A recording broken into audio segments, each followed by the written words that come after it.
Scan now. Meet Sovi, your new AI study buddy.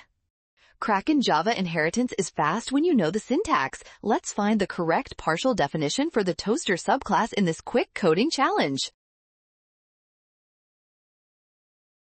First, we identify the relationship between the classes. Since toaster is a subclass of appliance, we must use the extends keyword correctly to link the child class to its parent class. Next, we look at the instance variable max slices. Because it represents a count of bread slices, it must be declared as an integer type rather than using a class name type. Combining these roles, the header toaster extends appliance with an integer variable matches the code in option D for our final answer.